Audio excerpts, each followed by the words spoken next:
श्री स्वामी समर्थ मित्रमैत्रिणी, गेले 2-3 दिवस मी काही व्हिडिओज बनवला नाही, कुठले नाही, शॉर्टही नाही आणि लॉंग व्हिडिओही नाही. त्याचं पाठीमागचं कारण असं होतं की गावाला गेलेली होती. गावाला जाण्याचं कारण असं होतं की माझे मधले सासरे जे आहेत तर त्यांचं गेल्या वर्षी निधन झालं, त्यांचं वर्षश्राद्ध होतं. तर त्यासाठी आम्ही गावाला गेलो होतो आणि तुम्ही समजू शकता, ज्यावेळी आपण वगैरे जातो तर तिथे सून म्हणून खूप कामं असतात किंवा घरातली बरीचशी गोष्ट असते. पाहुणे रावळे भरपूर आलेले होते, भरपूर म्हणजे भरपूर नातेवाईक होते. अशा सिच्युएशनमध्ये फोन हातात घेणं ते बरोबर योग्यही दिसत नाही आणि तेवढा वेळही मिळत नाही. नाहीतर गावाकडे गेल्यावर तसं पाहायला गेलं तर मस्त खूप मज्जा वाटते. असं इतर वेळी ज्यावेळी जातो ना तर त्यावेळी खूप आवडतं, दाखवण्यासारखंही खूप असतं. पण पुन्हा कधीतरी ज्यावेळी जाईल ना तर तुम्हाला आमचं गाव कसं आहे, घर कसं आहे ते सगळं मी दाखवेल. मस्त छान असं एक मस्त लॉंग व्हिडिओ बनवेल. पण नेमकं असं झालं की आता मी ज्यावेळी गेली ना तर ते पाहुणे रावळे पण खूप होते आणि श्राद्धाच्या वेळी तुम्ही समजू शकता थोडंसं रडणं वगैरे असं असतं. तर ह्या सिच्युएशन काही दाखवण्यासारख्या नव्हत्या किंवा कुठेही व्हिडिओ बनवण्यासारखं नव्हतं, म्हणून मग मी फोनला हातच लावला नाही. 4 दिवस फोन आपला एका म्हणजे फ्रीजवरच पडलेला असायचा, काही मी बघितलंच नाही त्याच्याकडे आणि काही हेच नाही झालं. पण एक किस्सा आहे जो मला खरंच तुमच्याशी शेअर करावाच वाटतो, तो म्हणजे की एखादी व्यक्ती किती वय झालं तरी सुधरू शकत नाही. याचं कारण असं असतं की आता ज्यावेळी आम्ही गावाकडे गेलो तर वर्षश्राद्ध वगैरे उरकलं, बरेचसे पाहुणे रावळे निघून गेले. तर त्यानंतर सासूबाई, माझ्या सासूबाई तिथे होत्या, म्हणजे मधल्या सासूबाईंच्या घरी आम्ही सगळेजणी होतो. तर तिथे माझ्या सासूबाई पण होत्या. आणि आपण कसं असतं माहिती का, आता गोष्टी तर बऱ्याच आहेत काढण्यासारख्या आणि भांडण्यासारख्या भरपूर असतात, पण सून म्हणून मला ते योग्य वाटत नाही. मला असं वाटतं जे झालं ते गेलं, मी सगळं सोडून देण्याच्या ह्याच्यावर लक्ष देत असते. आणि त्यांना ती एक सवय लागलेली आहे की काहीतरी वाद घालायचे आणि उगाच दुसऱ्याच्या घरी कशाला, म्हणजे मी काय म्हणते की कशाला दुसऱ्याच्या घरी तमाशे करायचे, म्हणून मी शांत असते. आणि त्या गोष्टीचा इतका गैरफायदा घेतात. त्यांनी आताही काय केलं, ज्यावेळी आम्ही गावाला गेलेलो होतो ना तर तिथे दुसऱ्या सासूसुना होत्या, म्हणजे माझ्या ज्या मधल्या सासूबाई आहेत तर त्यांची आई आणि भाऊजाई, तर त्यांचं काहीतरी बोलणं वगैरे चाललेलं होतं जनरल, आणि तो कॉमेडीमध्ये बोलत होत्या. यांनी मध्येच आल्या, यांना माहिती नाही काय नाही, ह्या डायरेक्टली ते वाद घालायला लागल्या. आणि यांनी काय केलं, म्हणजे सून किती नालायक असते, सून कशी असते याच्याविषयी काही बडबडायला लागल्या. ऐकायचं तेवढा वेळ मी ऐकलं, थोडे वेळ इग्नोरच केलं, जाऊ दे बाबा काय बोलायचं असं. आणि असं करता करता मग त्या जुन्या सगळ्या गोष्टी उकरून निघायला लागल्या आणि शब्दाला शब्द वाढत गेला. तर त्यावेळी काय होतं माहिती आहे का, म्हणजे इतके दिवस मी मर्यादा, नातेवाईक सगळ्या गोष्टींचा विचार करून मी खरंच काहीच बोलत नव्हती किंवा जाऊ दे बाबा आपल्या मुली आहेत त्यांना मोठं करायचं आहे. आणि सगळ्यात मोठी गोष्ट कशी असते माहिती का, नवऱ्याचा पाठिंबा जर आपल्याला असेल तर बाई जगात कुठल्याही ताकदीशी जाऊन भिडू शकते. पण जर आपला नवराच व्यवस्थित नसेल तर त्याच्या आईला बोलायला जास्त चान्स भेटतो. यामुळे मी गप्पच होती, मी काही बोलत नव्हती. पण आज नेमकं काय झालं, ह्यावेळी माझ्याच पाठीमागे सगळ्या भाऊबंदकीच्या बायका उभ्या होत्या. म्हणजे त्यांना असं वाटलं की ती गप्प आहे, ती काही बोलत नाही आणि तुम्ही अमर्यादित बोलतायत.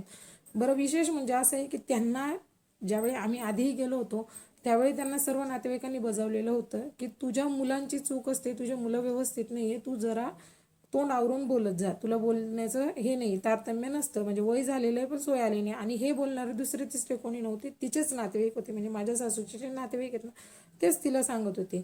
बरं, त्यातल्या त्यात हेही तिला बऱ्याच जणांनी समजावून सांगितलेलं आहे की तुझं आता वय झालेलं आहे, इथून पुढे तुला सुनांची गरज पडणार आहे, तू थोडंसं बोलताना तोंडावर कंट्रोल ठेवत जा, तुझं आता काही भांड्या कुटायचं वय राहिलेलं नाही आणि आम्ही तरी किती दिवस तुझे प्रॉब्लेम निस्तारणार आहे.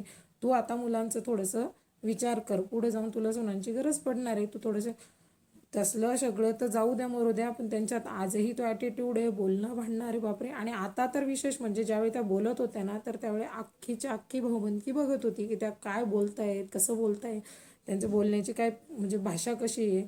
तर त्यामुळे ह्यावेळी तर त्यांना इतकी कंडिशन खराब झालेली त्यांची की त्या म्हणजे त्यांना एकटीला गप करायला जवळजवळ 10-12 जण बोलत होते की तू ऐकून घे, तू तू थोडी सुधर, तुझं वय नाही राहिलेलं आहे आता हे सगळं बोलायचं.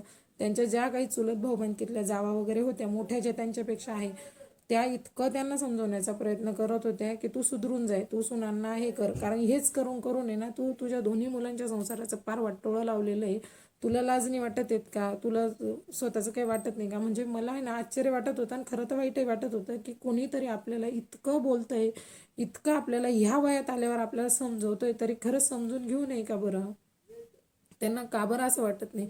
वर आणखी ॲटिट्यूड की पैशाचा, म्हणजे त्यांच्याकडे आहे घरदार वगैरे ते, मी कुणाला काही देणार नाही, मी कुणाला काही घेणार नाही. अहो, देणं घेणं तर लांबच राहिलं, तुमच्यासाठी कोणी येणारच नाही. मुद्दा हा आहे, मी माझ्या मुलींना देऊन टाकेल, बिंदास द्या, आम्हाला फरक पडत नाही. आम्ही इतक्या वर्षामध्ये जर कधी त्या घरामध्ये आम्हाला राहायला 4 दिवस सुखाचे मिळाले नाही, त्या घरात आम्ही हिस्सा काय मागायला जाणार आहे?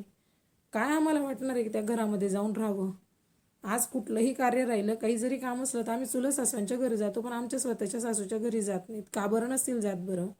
त्या आलं गेलं की ते फक्त घर आणि मोठं की दाखवतात. मला एक माझं असं स्वतःचं मत आहे, घर हे माणसांनी बनतं, विटा सिमेंटांनी नाही.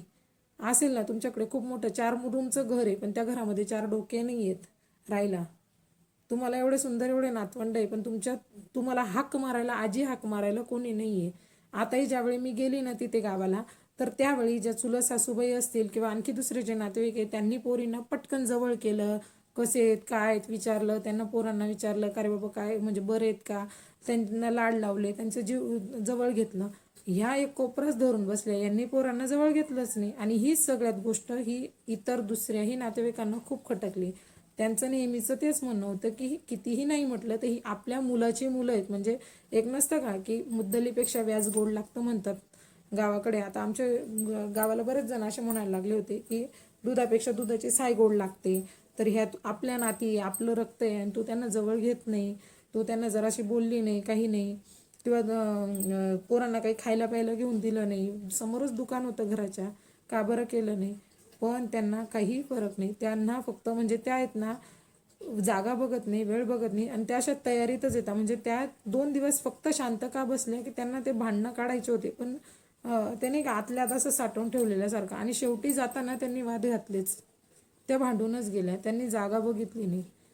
आणखी वर जाताना त्या माझ्या लहान सासूबाईंना म्हणजे एक प्रकारची धमकी देऊन गेल्या की तू जर कधी इथून पुढे कुठलाही कार्यक्रम असला, आता माझे दीर आहेत लग्नासारखे, त्यांचं जर लग्न वगैरे असलं ना, तर मी जर गेली म्हणजे मला जर बोलवलं तर त्यांना बोलवायचं नाही.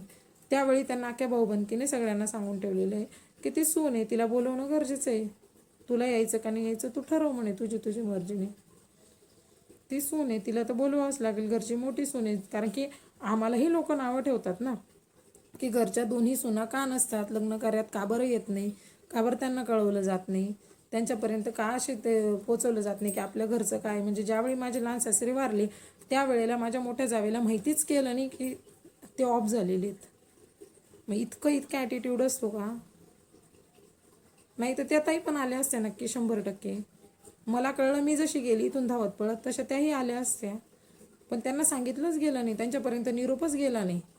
आज 9 वर्ष झालेले त्यांना माहेरी ठेवतायत हे लोक, ह्या त्यांना घ्यायला जात नाही, ह्या त्यांच्याशी बोलत नाही, त्यांच्याशी कुठला कॉन्टॅक्ट ठेवत नाही. आणि यांची अपेक्षा काय आहे की ह्या ज्यावेळी वयस्कर होतील, यांचे ज्यावेळी हातपाय पडतील त्यावेळी ती सून म्हणून येईल, वाटतं तुम्हाला?